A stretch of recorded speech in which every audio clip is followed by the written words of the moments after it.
So, hey everyone, welcome to another episode of Nameless Comics Podcast. So, this week is pretty special because we've got Valentine's Day coming around this weekend, and with Love in the Air, it just made us look back and think about, comic books are largely filled with action and drama, but that doesn't mean that drama always has to be about killing someone or about hitting someone. There can also be some romantic angles involved, and so that made us think that are there any comics that are romantic that we have read or that are around the theme of romance and emotions? Or any series that we have resonated a lot with, and we thought we'll just share our expressions and also our experiences with these. Starting up, I wanted to ask both of you guys, like, what comics that you have read you feel are romantically a good read?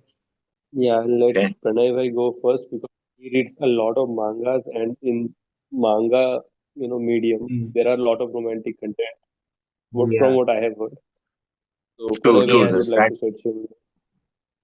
I can say that manga has got a lot of romance, lot of romantic content. However, I have not consumed that part of manga. Most of the manga that I've read and consumed has been action, like Naruto and a lot of horror by Junji Ito and stuff.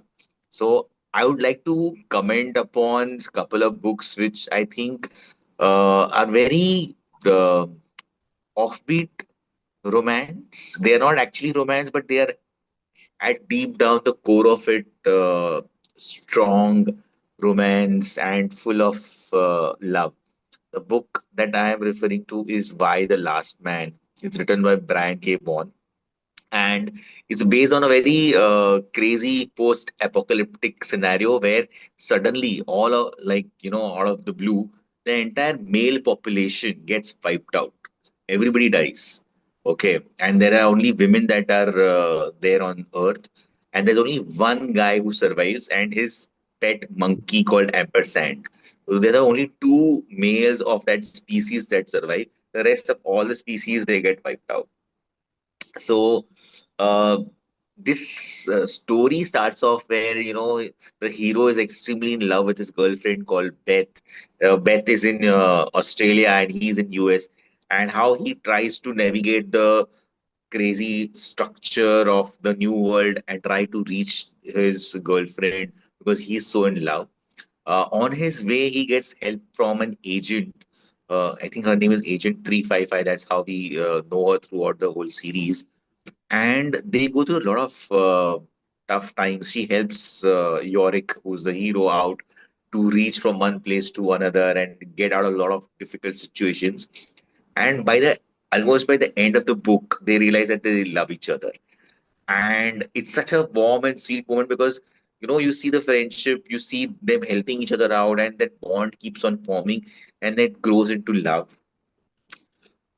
If I can go into spoilers, then I would say that unfortunately, Agent 355 gets killed. So, it's kind of a very sad ending that way. But this kind of a romance, which is like unfulfilled, okay, that has its own charm in books. So, for me, from a writing point of view, from art point of view, Why the Last Man is one of the best books of all time. It's one of my favorites. It's a series which I started collecting in the mid 2000s, which kind of got me into collecting trade paperbacks. So I would definitely recommend this book. I think there was a show which was not that well made, also, which was out there. I would recommend that you read the books rather than the show. And the second book that I want to talk about is Spider-Man Blue. I think all of us would have Mm. experienced that. This is a very brilliant book written by Jeff Loeb, drawn by Tim Sale. The idea here is that we have Peter Parker reminiscing about Gwen Stacy. She's no more, and he's recording about how he felt and what he went through. And at the background, Mary Jane is kind of eavesdropping, but there's no jealousy or anything like that because they were all friends. And it's a very sweet romantic book. One of the most heartwarming books that you can actually read. So those two books are something which I would say if you have read, then I'm sure you would have enjoyed it. If not, then they are like right up there in this Valentine's Day period. You do have a thing for love stories with a little sadness or tragic, angle to them.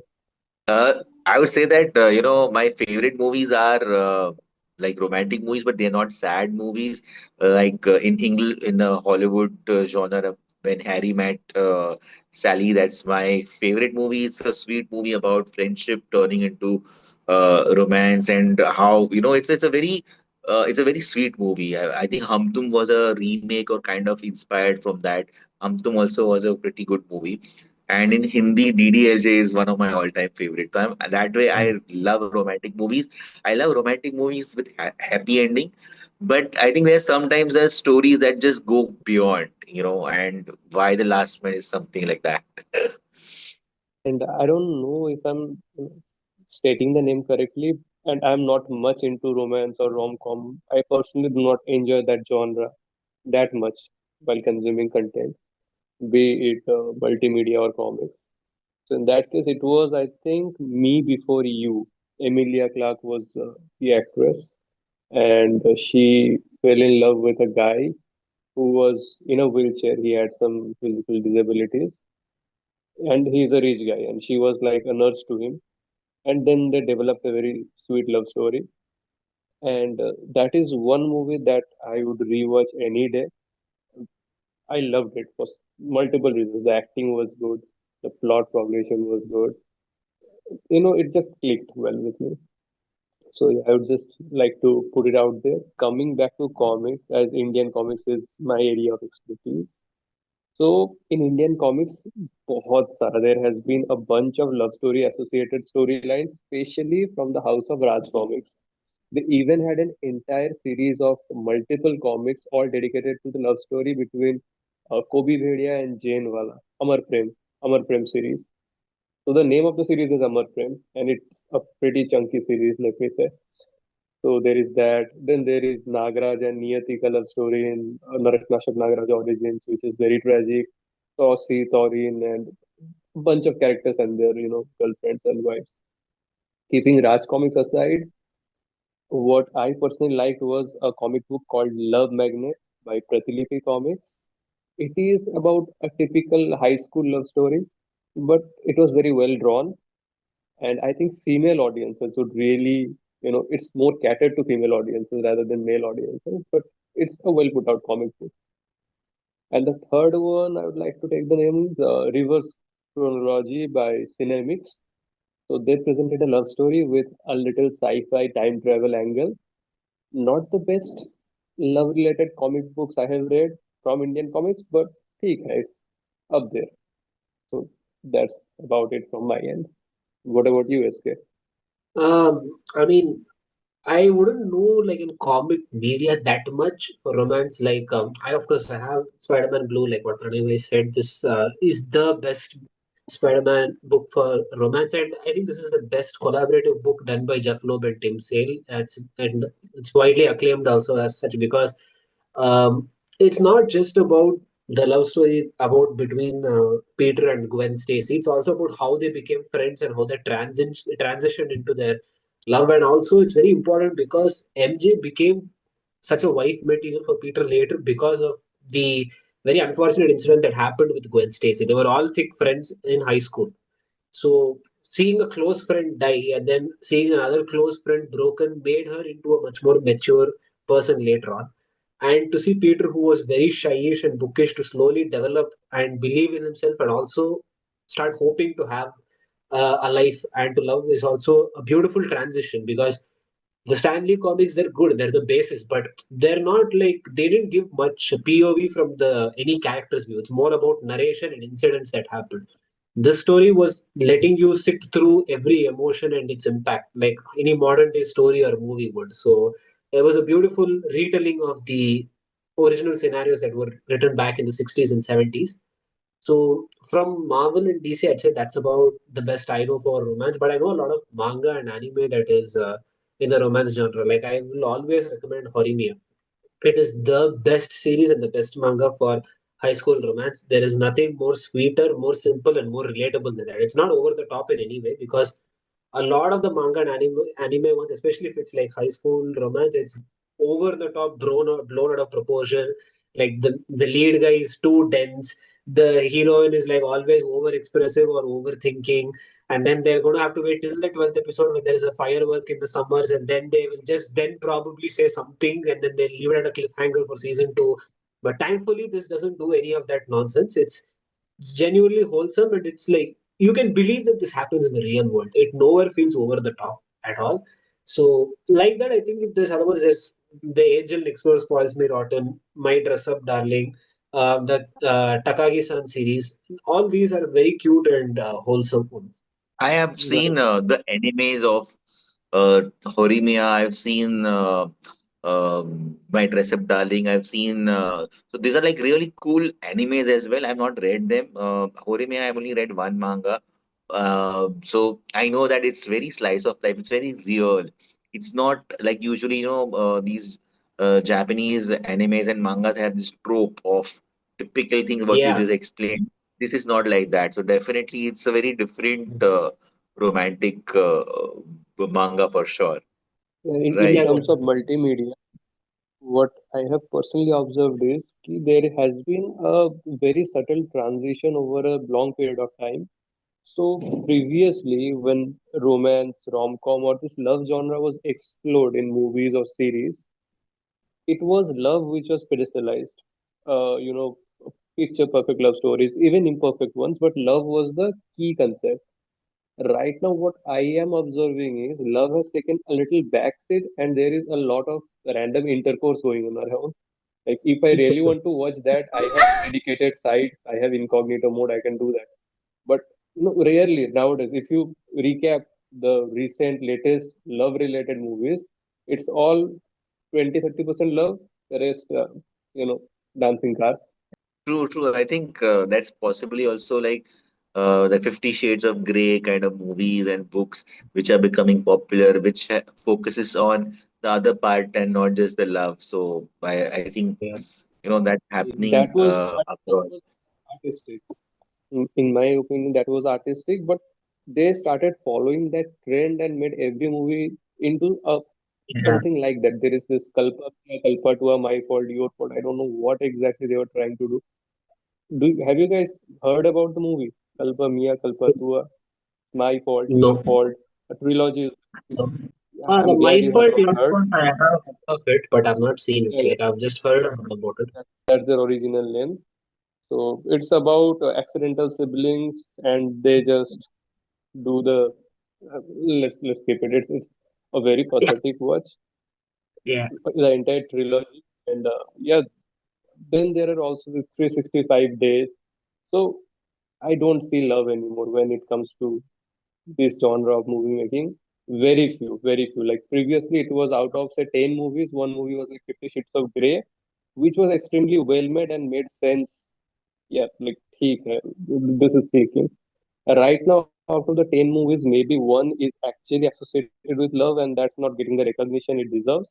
And the rest all are, that watered down version of Yeah. love that we are used to seeing. Across Hollywood and Bollywood, you see that the preference of people is changing to more action. There is more, explosive over the top action. Even horror comedies kind of getting a lot of traction with Three and such kind of movies being liked. In South also, there are a lot of such movies which are horror but also have a tinge of comedy going about it. So that shift has happened. Whereas if you see the 70s, 80s, 90s, there used to be such iconic romantic movies like Kayamat Se Kayamat Tak, Maine Pyar Kiya, and I think lots of them. Even in Hollywood, like While You Were Sleeping, Sleepless in Seattle, One Fine Day. Those were like some gems of movie which you can still watch again and again and not get bored. But now I think that whole uh, maybe it's the audience that is liking that kind of stuff, and that's how Hollywood and Bollywood is making those kind of OTT movies. अभी तो hero आ रहा है एकदम बड़ा सा गाड़ी पे. ठीक है, हीरोइन इज ऑल्सो बड़ी बाप की बेटी, and then there is gonna be a bunch of goons and fight, and then he will just sweep her off the feet, and that's about it, and then they will have sex, obviously. Recently, there was this. I don't know if you guys follow Trident Reviews Productions, but I see his videos and he does a breakdown of the cinematic content a lot, like very detailedly. So he recently put up a video where he was talking about the perception of alpha male in cinema then versus now. And it was such an accurate description. Like you see, you have Amitabh Bachchan's Angry Young Man, which defined the hero and how a Bollywood is presented. He was angry, he always fought, and he always used to, somewhat in his movies, which was where he was the character Vijay, he was involved in illegal activities always. But his anger arose from, not getting the love and support he deserved as a child, or because of the injustice that society had inflicted upon him as a child, like in movies like Trishul, Divar, and Shakti, and numerous such movies. But no matter whatever anger he had towards society and the world, he never inflicted that rage on his partners or his female partners in his life, be it like his mother, sister, or his love interest. But today you have movies like Kabir Singh and Animal, and these guys are from a rich family. They have everything that you would ever ask for, but they still have daddy issues, and they still show all that aggression on their love partner instead. Yeah, So, yeah, Yes, like, yeah. what are these very. people doing? It's like these guys are spoiled brats, and they're just cribbing that they don't get things their way.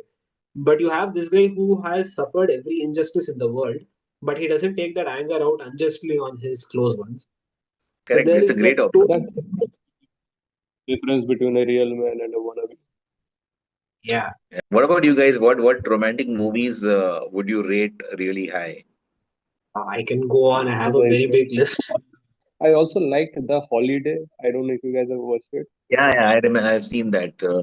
Kate Winslet, Cameron Diaz. They go to each other's homes in different countries. Yeah, beautiful movie. My Uh, list is very short. I don't watch much okay. romance. I'll probably say I'm going to take out the obvious recommendations away because everyone is going to recommend that, like the Shah Rukh Khan films and the Ilaya Talabadi films, when he before he became the action star. These are like the definition of romantic movies. But I want to say shout out to a few other films that I really love a lot. I'll say 96, which is a Tamil movie. If you guys have not seen it, you should see that because it is heartbreaking. There is no way you will not cry towards the end if you do not see that movie. It's all about like a school reunion. And these two guys who are the main character, you have Ram and Janu. So they like each other, but due to certain circumstances, they get separated after their 10th graduation, and they meet each other at this reunion like 22 years later. It's all about that one night that they spent together. The whole world is asleep. It's just these two people. It's a very very beautiful film. Um, Okay. Besides that, I know this is not like the most popular pick that would go for a romantic movie, but I would say Ghazni also is because Kalpana's character was so beautifully written. Be it the Tamil version or the Hindi version, they're practically the same remake. There's no difference in the two movies, but it was just so beautifully written. You will not find characters written like that anymore. Or movies like Rehna Hai Tere Dil Mein. My God, even Mm. though what Maddie does now, in retrospect, he didn't do the right thing. But feel good romantic movies like that are something that you don't find nowadays a lot. Yeah. You're talking about like heartbreaking movies. So there was this 1980s mein movie starring Kamal Hassan called Sadma. That movie is Mm, Yeah, that's so heartbreaking. It yes, literally yes, tugs you at your heart, and the end scene is epic. Like when he's running after her and she's completely forgotten him. yeah, Oh my God, that I think makes anybody like even the most kathor person would end up crying. yeah, And there was definitely. another anime called Fruit Basket. Okay, I've seen only the season one of it, and I can tell you, I cried. I cried a lot while watching it because it is so emotional, and I think they made it deliberately like that. I didn't have the courage to watch the second season of that, but you have to. I mean, if you want something which is like which tugs at your heart's strings, then Fruit Basket is something you should check out. Great anime. I have two more recommendations like that. One is a Kannada movie called Sapta Sagara Dache Yellow. There is two. It's a two-part movie. You can just watch the first part and even leave it at that. You will never dare to sit and watch that again. It's that good. It's that movie that you will never want to revisit because the emotions are really that good. It's taken in like the 2010s. It's a sweet story between, well, it's actually a horror story, but it's about the Oh, relationship between this one boy and this one girl who love each other very much, and it's just their dream that they want want to be able to buy a house in which they can live together. But everything wrong goes on, and it's heartbreaking. But like the love between them is very simple and pure, but everything that happens is extremely heartbreaking. And another one, I would say, it's not heartbreaking, but it will leave you in a very, very weird space. That's Your Name from Kimi no Namaiwa by Makoto Yeah. Shinkai. The first anime movie I saw, it took me 1 week to get out of that phase after I saw that movie, because just that opening 5 minute scene where they're just talking about how they wake up crying, but they don't know why they're crying. They're longing for something, but they don't know what they're longing for. They're heading out every day in the city doing their work, but they're searching for something or someone. They don't know who that is. And then there is Radwim's music that starts after that. That movie is like for me his finest work. There's nothing that he can do that will outshine that.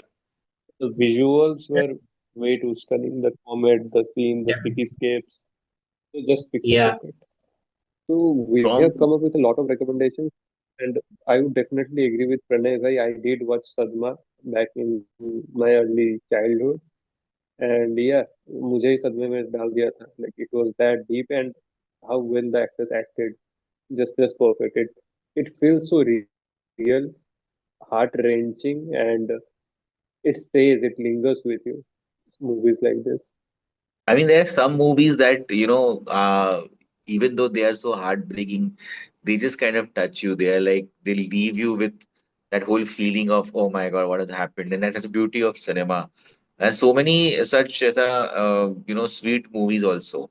I know we've spoken about heart-wrenching movies, but there are sweet romantic movies like, I don't know whether you've seen Love Story, which is Kumar Gaurav, and this is again an old one that a lot of these I've realized this now that we're talking, a lot of the star kids when they get launched with love stories. So Kumar Gaurav is Rajendra Kumar's son, and he gets launched with this movie. It was a hit. I don't think he had that great a career in movies, but like his initial first two three movies were again romance movies. Like Sunny Deol, he got launched with a romantic movie. Bobby Deol got launched with a romantic movie.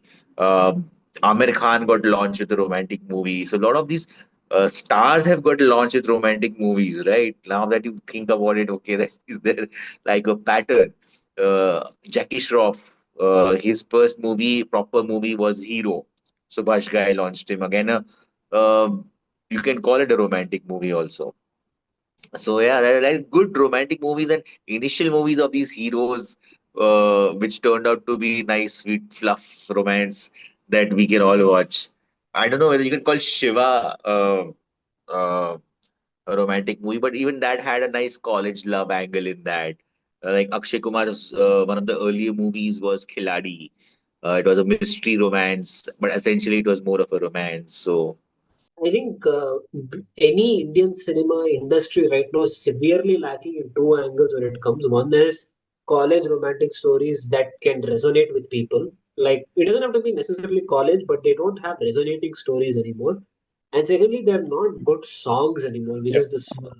Like you had Bollywood giving a lot of flop films before as well, but their album used to be so good that the film used to run because of that. Mm. I think Sayara basically ran because of its album. I'm not going to say Sayara's album is great, but it was like refreshing music to hear versus what they've normally been giving. So that is the whole reason it ran so well. So before in a whole year you would have like 10, 20 movies that were so good with each movie having like some 5, 10 songs. You would have a tough time picking which song to listen to.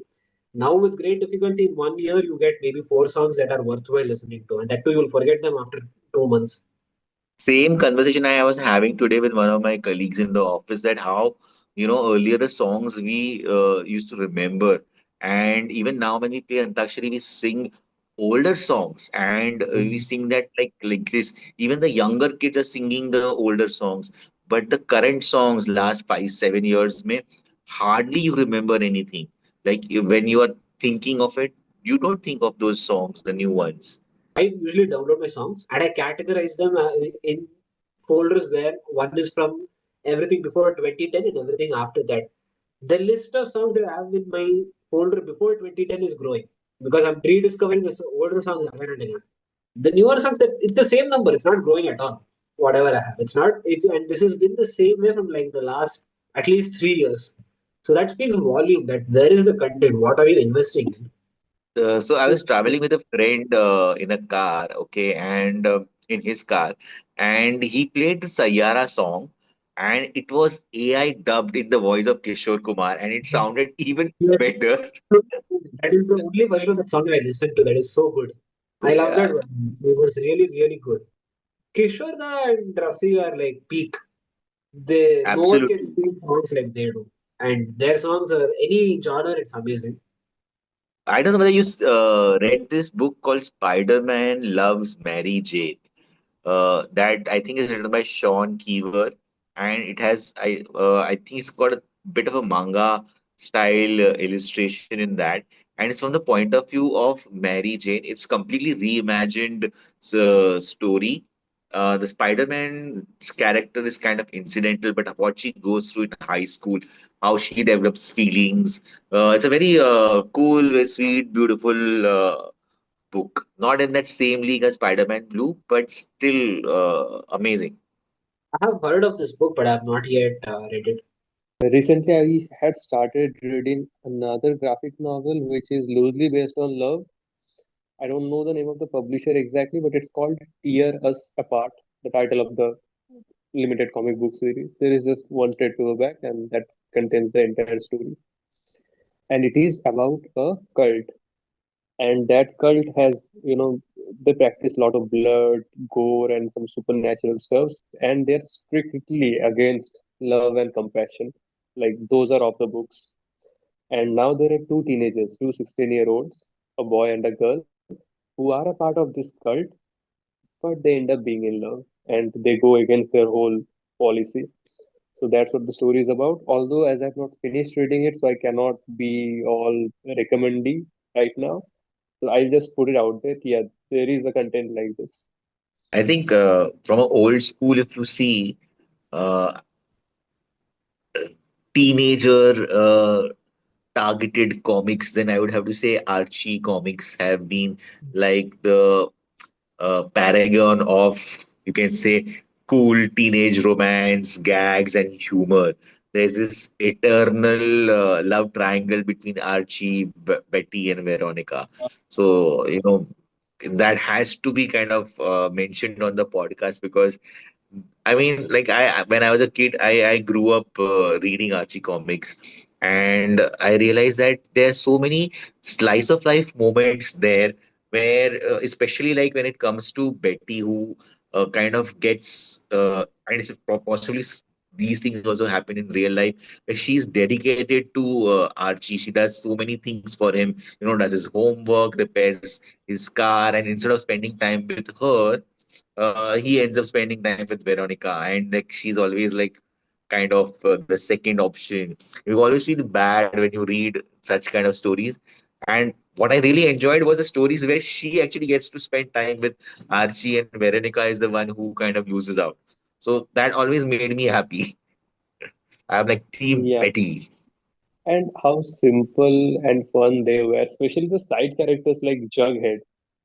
He was Oh the yeah. Super D for me, purpose. Mm. And if you look how well targeted the audience was and how elevated the taste was, can you if, like you have seen them in a lot of beach scenes, but does any of those scenes seem vulgar or there is some sexual stuff involved? Never.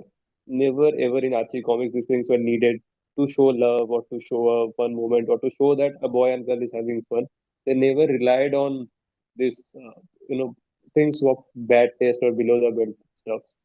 So yeah, I still love reading them and I have a pretty decent collection of Archie comics.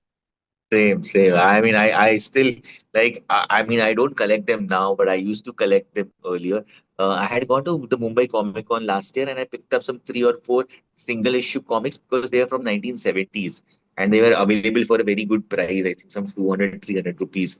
And I was like, getting 70s comics in good condition for such a price is worth it. But I have a older digests and stuff which I used to read when I was a kid, and I still have them. Like there's stacks and stacks of it. And if you're feeling low or if you're traveling anywhere, You just pick up one book and read, na? It just transports you to that world. Yeah, even I have a bunch of digests and single issues. And do you know Bill Goliath? Which one? Bill Goliath. He's one of the lead artists of Archie Comics. Uh, so he came to Kolkata Comic Con last year, and I had the opportunity to meet him. He is very old, a veteran in the field, but he has drawn a bunch of Archie comics. I think Dan Parent also had come, if I'm not mistaken, Yeah, 2 years ago. yeah. So he's I also remember one of that the coming. regulars. Yeah, yeah. But not to Kolkata. I'm not pretty sure if he was at Kolkata Comic Con or some other Comic Cons. He's coming this year to, I think, the Kerala Comic Con, but he's come to Bangalore Comic Con, I think, once or twice. I think he's come to Mumbai Comic Con also, and uh, this was, I think, a couple of years ago. So there's some like legends, like there's I love the art style of Dan DiCarlo. He's like for me right up there. He does a lot. He used to do a lot of interior work, but then later on he started doing the covers. And some of these covers of Archie comics are brilliant. I just pick up a book if I feel that this is a Dan DiCarlo cover. There is another book that just came to my mind again. A romantic book. It's called Saga. It's about two two enemies who fall in love. So thoda sa it kind of reminds me of Romeo and Juliet, but that's a plot which is very used. However, this book is written by Brian K. Vaughan, the same writer who's written Why the Last Man, and again, this is one of those cult books which became super popular in the late, I think, in the 2010s or 2012 uh, era. Yeah, yeah, heard great things about it. Like one of the few longer series of image comics that people suggest me to collect and read. I have not collected them, but I have read online, and it was great. It's pretty chunky. Like I think there are three, four compendiums or even more. I'm not. Honestly, I would not want to spend a lot of time, money, and effort to collect a big series, but Saga again has been highly recommended. So I would say that it's one of those really good stories and has got great art. Worth, I think, if we have to, then it's definitely worth it. Yeah, and if you're talking about love, then there is one particular love story that almost everyone has read, and it is one of the craziest love stories, and that is between the Joker and Harley Quinn, right? Yes, yes. So it has got a bunch I of iterations and interpretations. It's crazy nonetheless. Mm. So I think last 3 4 years, what has happened is that Harley Quinn has left the Joker because that guy was too abusive, and she's now an item with Poison Ivy. So they Yeah, are a couple now. yeah. I before I put up the next question and ask for your thoughts on it, there's one more series on YouTube that I want to recommend if you have not seen. It's from Dice Media. It's called Please Find Attached with Ayush Mehra and Barka Singh. Beautiful, beautiful series. It's all about office romance. I'm a sucker for office romance stories because I find it very wholesome. Where you find that love in a professional workspace where you connect with work and it blossoms into something beyond that. Beautiful series because I've seen in lockdown a lot of filter copy videos. So filter copy has done a good job in making wholesome videos. But right now, I don't feel the content quality is the same as it used to be 5 years back. But when they were in Yeah, the A game, they made 3 seasons of Please Find Attached. So if you have not seen that, you should definitely check that out. That's very wholesome that's like videos. definitely. Where normally when we talk about Valentine's Day or when we talk about like romantic stories or movies, it's always assumed to be romance between a guy and a girl. But love is not limited to only that. Romance is not limited to only that. Romance can be anything. It can be like 777 Charlie, where a man who is broken, a dog enters his life. That dog teaches him how to love again, and it makes him sees the world in a totally different angle again. Or some people could even argue and say Durandar is also a love movie. It's about a soldier's or a spy's love for his country that makes him do anything. So basically, love can be anything. So with that in mind, what do you think are one of some of the best love stories where it's not just confined to a romantic relationship between a guy and a girl? I would say for me, As you just the animated movie Up. I mean, that's a beautiful movie. It's basically about an old man. He's almost, I think he's very lonely. He's cranky. He's angry at the world. He's lost his wife, who they spent years together. The whole entire city has changed. There are skyscrapers and stuff, and he's bitter, and in his life comes a small boy, and they develop a friendship and relationship. The boy doesn't get enough affection from his family, and they go on this amazing journey, and they bond. And that's a beautiful, like, it's like a grandfather finding a grandkid, and both their perspectives change. He finds a father figure, the young boy, in that up wale uncle, I forget his name. And the uncle finds the kid, and he finds a reason to kind of go on, because he's so bitter, he's so unhappy after losing his wife. So I think that's such a amazing movie. Like, whoever, like, I think it's a Pixar movie, and the thought and the concept behind it is genuine love. And it need not be a boyfriend girlfriend kind of love. It's a different love, but it is a very heartwarming love.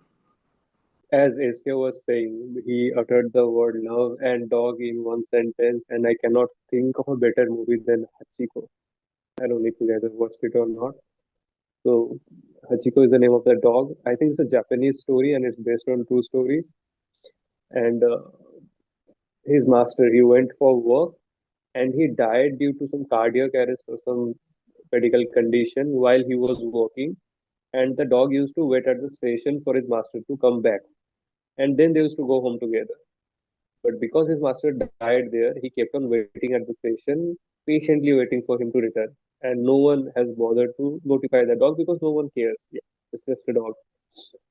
And he stays there for days and months and he starves himself to death just for waiting for his master to return.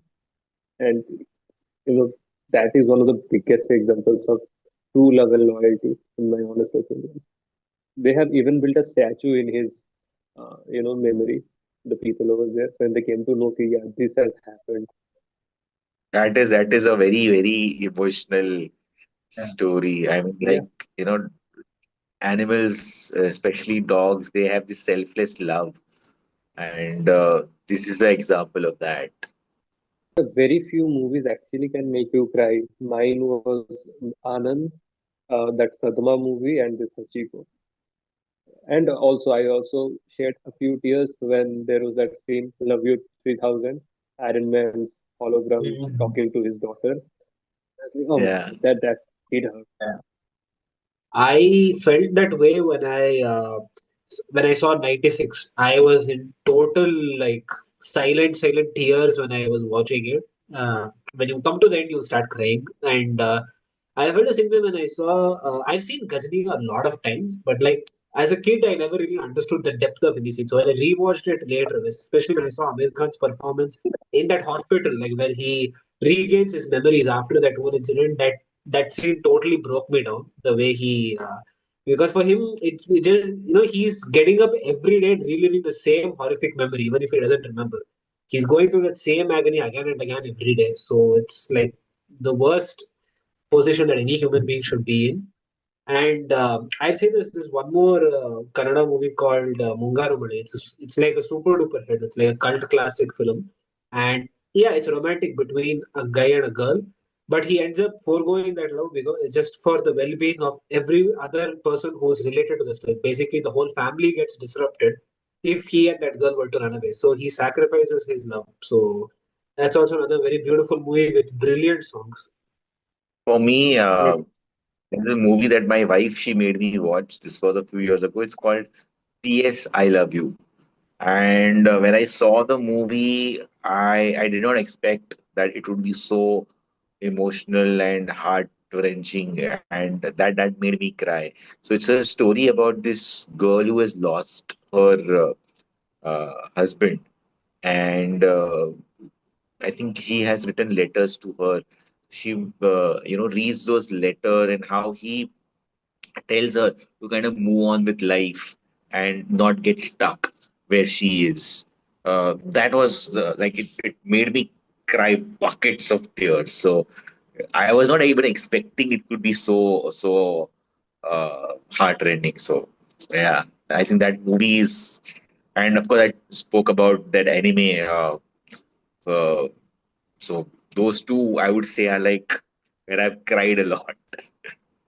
Another movie that You I've know, not cried in, but taught me like the value of human emotions and love is also Bhagban, because it really shows you that just because you're biologically related doesn't mean that you're obligated to love someone. Love can come from any angle, and love doesn't always have to be a two-way street. That's the beautiful thing about love. It can always be one way. You don't have to expect anything in return.